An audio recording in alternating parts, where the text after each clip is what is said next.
NDP member Matthew Green annihilates Crystia Freeland. Matthew Green states that he is the fourth member to question Freeland, with no concrete answers, and would like to see notes on the invocation of the Emergencies Act. Matthew repeatedly asks for notes that indicate that the federal government reached the threshold and that national security was at risk. Things really do take a turn here, and aggression is noted, as things get really heated. This was an awesome question, period. Here's the clip. We'll now move to Mr. Green. Thank you. And I'll say right off the top, welcome, Deputy Prime Minister. You're here both as a Deputy Prime Minister and a Minister of Finance. I have to say that I'm very concerned with the nature of the answers. I'm now the fourth intervention, and I'm not sure that you've brought any additional facts. You have quoted news articles. You're quoting people. You talk about primary sources. I'm going to put to you, we need you here as a primary source. As somebody who supported this, I need to know that the government had within its department, within your department, within your ministry, facts that would meet the economic impacts of the occupation to be significant enough to meet the threshold of a threat to national security as legally defined by Section 2 of the CSIS Act. I'm not talking about feelings. I'm not talking about reputation and how bad we might look in the world. I'm talking about quantifiable facts that your department would have provided for the inevitable invocation of the act. So I'm going to put the question to you directly.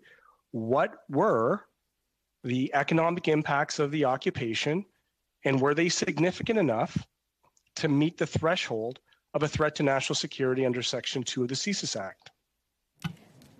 Let me be very clear. And with all due respect, I have those two statements, by the way, they preclude neither of the above. I'm happy to answer your question if I'm not interrupted. So I do have to start, again, sincerely, with all due respect, by disputing the contention that when it comes to the economy, reputation doesn't matter. In fact, Canada's reputation as a reliable trading partner, as a reliable investment destination, as a country with peace, order, and good government, as a country with stable and effective political institutions, these are some of the most precious things we have as an economy, and they are the foundation for our prosperity. And I would direct That's not the question I asked you. The question I asked you is, what economic impacts of the occupation did your ministry provide, and what legal opinion was provided that would have met the threshold as defined under Section 2 of the CSIS Act? I'm not talking about pontification. I'm talking about facts here. Again, I don't believe I'm pontificating. Let me, again, be really, really clear. The economic impact was absolutely, clearly there. The economic impact to the region of Ottawa was clear. The economic impact of actual trade, which was blocked, and the ongoing future economic impact, the harm done to our reputation as a reliable trading partner and investment destination. I had many conversations with Canadian business leaders. That's not good enough. Madam Chair, look. So there's two things that are happening right now. One, the audio and the feedback is making this very difficult for me to engage. And I don't know if somebody's got a live mic there. But I think you're running two devices. I'm not. Okay. I'm here on my headphones. But it's a very frustrating process when we have such limited time and such evasive answers. What we're looking for out of this committee are specifics, facts of the matter. Mr. Green, would you like us to suspend to make sure your audio is correct? We will hold your time where you're at. Please do. Well, how is it now? Is it echoing? It stopped. It's fine for us on this end, so it appears to be something on your end. Okay. Well, I'm going to go back to the most basic question. If the Minister of Finance can provide something generated within her department that is not an external reference to an American governor or any external bodies that quantify the threshold under Section 2.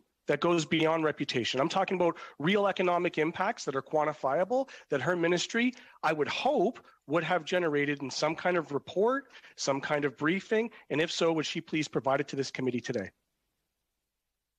The answer is actually when you both speak at the same time that is problematic. Go ahead, Minister. Thank you. And I have to say, I disagree so forcefully with the premise of the question. Reputational damage when it comes to an economy, when it comes to a trading relationship, when it comes to Canada's This is just repeating the same answer. You know, look, at the end of the day, we have a job at this committee to get to the heart of the matter. You can reject the premise of the question. All you have to say is that your ministry did not generate any internal information that would be for the good and the welfare of this committee, because that's what I'm hearing right now in the repeating of these answers. So I'm going to move on. It states on February 17th that you had spoken directly with the heads of major banks and the director of FinTech. What was the nature of those conversations?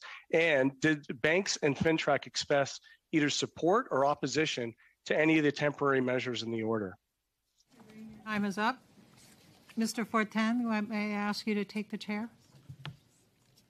La parole est à vous, Madame Boniface. Over to you, Madame Boniface. Minister. Thank you. I have to say I find it astounding and perhaps somewhat a little bit embarrassing that the City of Ottawa was able to provide more quantitative impact, economic impact analysis on the occupation than our federal government on the borders across the country. But I digress. On February 17th, you stated that you spoke directly with the heads of major banks and the director of FinTech. Did the banks or FinTech express their support or opposition to any of the temporary measures in the order? On February 17th, the order was in place, and actually I'm looking at my timeline. I believe that my conversation with the bank CEOs was on my... Madam Minister, please. Yes? No. I just need an answer. Did they provide any opposition to the directions, yes or no? No, but I want to be precise and not to seem to confirm a date which is false. That's fine. So, fair enough. Do you have, you're referencing notes. Can you share the notes from the conversations that you had with them, with the committee? These are not notes from the conversation. This is a personal timeline of conversations. Did you have notes from the meetings with the heads of banks and FinTech, yes or no? Let me say something that I think is appropriate for me to share concerning the meetings that I had with the CEOs of the major banks. And that is two things. First of all, before the invocation of the emergency measures, I spoke to Canadian business leaders, including some bank CEOs. I've already confirmed that. I just want to know, do you have Canadian notes? Economy. Do you have notes, yes or no? When it comes to the conversations I had with the bank CEOs after the invocation of the emergency measures, at that point, their job was to act in accordance with the law we had passed. Everybody watching this committee right now can see that you're just refusing to answer a very basic question. It's to the point of almost being contemptible, quite frankly. I'm asking you a basic question. Do you have notes pertaining to those high-level meetings, yes or no? I'm not asking for the content now. I'm not sure it's very appropriate to call a fellow MP contemptible. I said it's almost to the point of contemptible. That's my observation. Just a reminder that when you both talk at once, it's difficult. So keeping in mind the time, Minister, would you please respond? Yeah, I think that I have spoken about the content of those conversations. It was entirely appropriate for me and my deputy minister to have both individual conversations and group meetings with the CEOs of the main banks. They spoke to us about... Do you have notes? Do you have notes? I'm speaking to you now about the content of those conversations. I'm asking you if you took notes. Is up. That is unreal. Madam Speaker, just, you know... Point of order, Madam Speaker. I don't believe the member has the floor any longer. Senator White. Senator White. Thank you very much. Thanks again for being here, Minister. Point of order. Okay. Point of order, Madam Chair. Sorry, who? Point of order. Yeah, go ahead. Freeze my time, please. Freeze the senator's time, please. I disagree with my colleague, Ms. Bendayan, in denying the right of Mr. Green to raise a point of order. I think a point of order can be raised at any point in time. I would agree with you, but he didn't flag it as a point of order. Those were his words at the end before he was cut off. I did not hear that.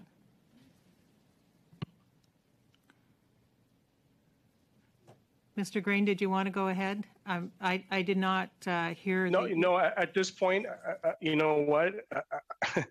I just anticipate we're going to have to call the witness back and keep having to have an opportunity to actually get some answers. We're now 42 minutes. We're over an hour into this, and I don't think we've gotten any answers. So thank you, Mr. I'll leave Green. it. It's not even a point of order at this point. Thank you. Thank you, Senator White.